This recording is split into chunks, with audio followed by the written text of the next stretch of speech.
saya, Daindra Novia Kinanti Sutanto dari SMP Katolik Santo Stanislaus II, Surabaya. 17 Agustus 2025 adalah 80 tahun kita berkumpul untuk merayakan sebuah momen agung. 8 dasawarsa lalu, sebuah bangsa lahir bernama Indonesia. Diiringi suara lantang yang bergema, teks proklamasi kemerdekaan diikrarkan. Merdeka adalah kata yang sederhana, tapi di balik kata itu ada darah, air mata dan keringat para pahlawan yang tak terhitung berapa jumlahnya. Kemerdekaan bukan hanya sekedar kebebasan untuk bangsa kita. Sebagai bangsa Indonesia, kita mewarisi semangat pantang menyerah, gotong royong yang tertanam dalam diri dan hati kita. Kita mewarisi Bhinneka Tunggal Ika, semboyan yang mengajarkan bahwa keberagaman bukanlah kelemahan, melainkan kekuatan.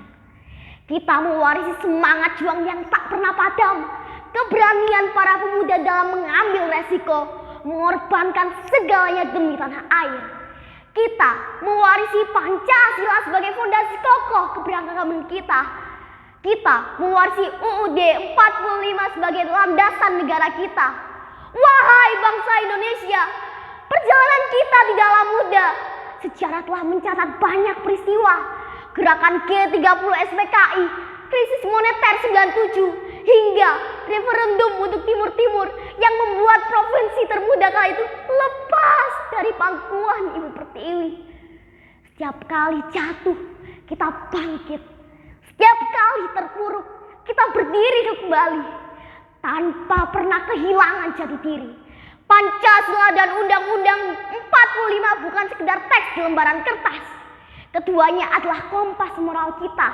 Nilai-nilai ini yang telah membimbing kita, memandu kita dan menjaga kita tetap di jalur yang benar.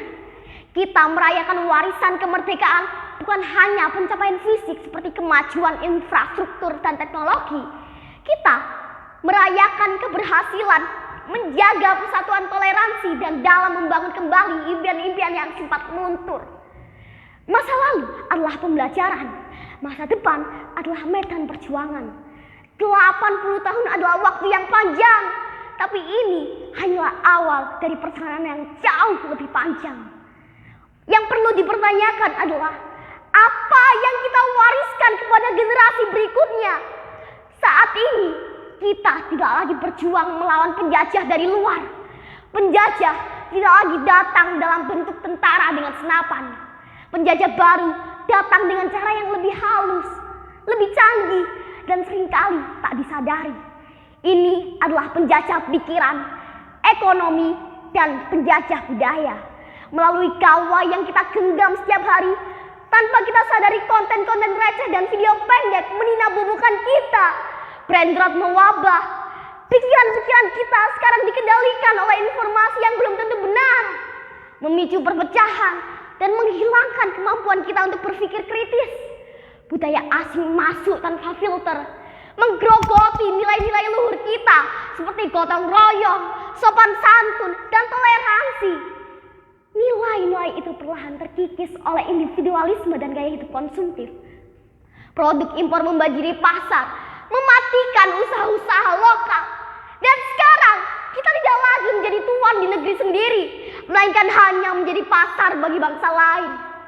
Kita menjadi budak dari teknologi yang seharusnya membebaskan kita. Kita harus melawan kebodohan, kemiskinan, dan korupsi dalam diri kita. Kita harus membangun Indonesia yang bukan hanya makmur, tapi juga adil dan beradab. Kita mewujudkan Indonesia emas. Mari kita wujudkan mimpi-mimpi para pahlawan. Mikul Dhuwur mendem jero. Mari kita mengangkat tinggi jasa para pahlawan dan menyapa rapat-rapat kekurangannya.